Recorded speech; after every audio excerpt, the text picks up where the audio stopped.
We're talking to Reverend Kevin Walker, and the topic is the Hands of God Recovery Ministry, an organization that Pastor Walker established and which is making tremendous strides dealing with those individuals who are in need of recovery. Let's talk about some of those individuals, Reverend. Okay. And some of the problems that many of them face before and after this. Right.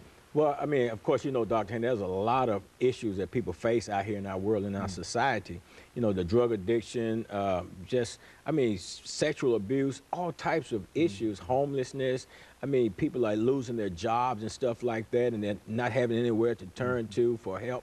And, you know, I think it's very important that people realize and understand that not only did I found the Hands of God Recovery Ministries, but I'm also the pastor of the Hands of God Christian Church, and we're located 1701 11th Avenue North, right off of Buchanan Street. And I think it's the role of the church to become actively involved in helping people to overcome or to deal with and overcome the issues that they're facing in life on a daily basis. Because if somebody shows up on your doorstep and all you have for them, Dr. Haney, is a sermon, then you don't have anything for them. You know, you have to have something else in place that's going to really meet that need that a person has. Because one of our motto is find the hurt and heal it, and find the need and fill it. And the key in that is find. Okay. You know, to find it. You know, go out and seek out those things where people are in need and where people are hurting, and see if you can fill that need. See if you can heal that hurt. You know, not just allow people, not just pass by people and allow them. Or expect them to come to you. Or expect them to come into you. Yeah. You know, and that's what happens a lot of time. And then oftentimes when they do show up, then we don't have anything in place to help them, and then they go out and they leave out of the church. Now you might come in church and have a good time, but you'll leave out with a bad taste in your mouth because your spiritual need may have been met to some extent, but then that physical or material need has not been met, and then it says something. So you're like, where's God's people? What are they doing? You know, where is the real help? Where's the practical expression of the relationship that the church says that they have with God? I believe that we ought to reach out to people in society and help them to overcome these problems that they're having. You know, if somebody's homeless, you know, why not have a house somewhere to, you know, to put them in? You know, we had a situation recently, a young lady and her children, you know, didn't have anywhere to go. And somehow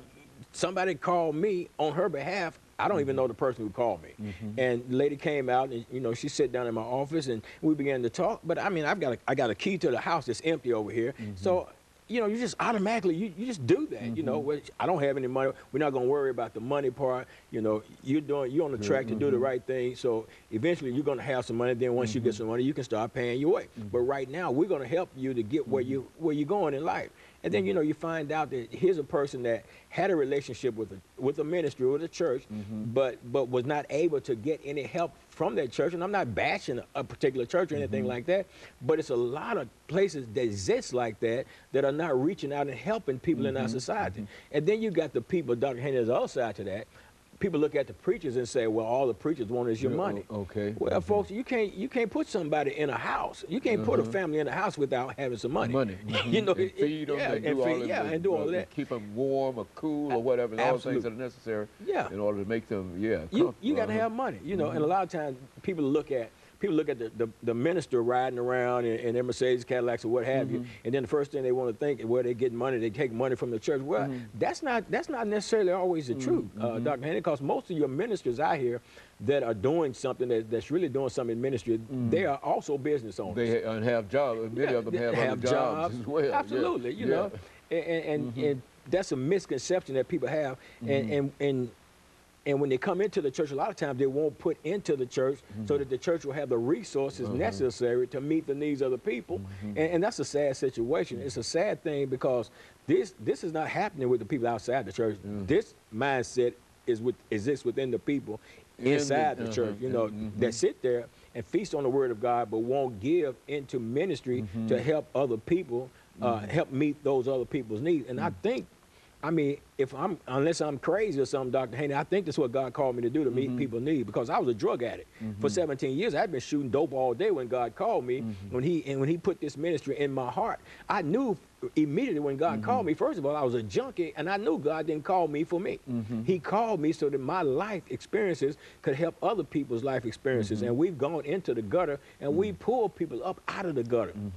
I mean, pull people up out of active drug addiction, homelessness. I mean, we've watched families become mended back together. We've watched people come up, get jobs, and progress on in life, and just go from stage 1 to stage 2 to stage 3 in their levels of life and stuff like that. And it's a wonderful feeling, Dr. Haney, to know that you're reaching out and helping people, and to realize, you know, that type of life that Jesus said that he came to give us. And he said, I came that you might have life and have it more abundantly. So, you know, and I think that includes everything, you know, spiritually, financially, I mean, materially, everything. And I think that we're supposed to be in a position to do that. And that's why we put the Hands of God Recovery Ministry together in order to go out there and meet those needs, you know. You know, when you look at your organization now, you've got, I've heard that you've got several houses that you use. Explain the organization and what you try to do and how you bring them into the... Well, what we do, Dr. Haney, we offer a structured living environment. We offer alcohol and drug-free, safe, clean, healthy living environment. We go out in the streets. We actually will go in the streets. We'll find people. People will find us. More often than not, they're finding us. We're listed with this 211 service. They'll call the number. By the way, our number at the office is 752-8760. So that's 752-8760. And we bring them in, you know, and oftentimes 99.9% of the time, people don't have anything. They don't have any money. A lot of times they don't have any clothes, any food. We help them get signed up on food stamps. We help them get clothes, clothes and stuff. We can help them do that. And we try to help them find, you know, employment as well, you know. One of the places, you know, a lot of people say, well, I'm looking for a job. Have you ever been to the Career Center? Well, no, I haven't been down there. Well, why not? Didn't know anything about it. Yeah, that's a lot. Yeah, so. It's a lot of good, very good. And of course, Goodwill, they offer a training program and help people get employed and stuff like that. So we try to give them a structured living environment, but, you know, at the same time, Dr. Haney, there's another side to that as well. Everybody don't want help. Everybody shows up on your doorstep is not really wanting help. A lot of people want a handout. Okay. And that's one thing that I won't do. I will not give you a handout. I just can't do it. You know, why give you $1 when I can put you in a situation so that you can win? You know, make your own dollars. Absolutely. You know, we're trying to create a winning environment for a person. Put you in a structured living environment, because most people that are out in the streets running around, they don't have that structure. So we put them in a structured environment, help them and show them how to live. And the number one thing we do, we teach them the word. Good. And of course, we're getting ready for our second commercial break, after which we'll give you an opportunity to expand upon that. We'll give you an opportunity to talk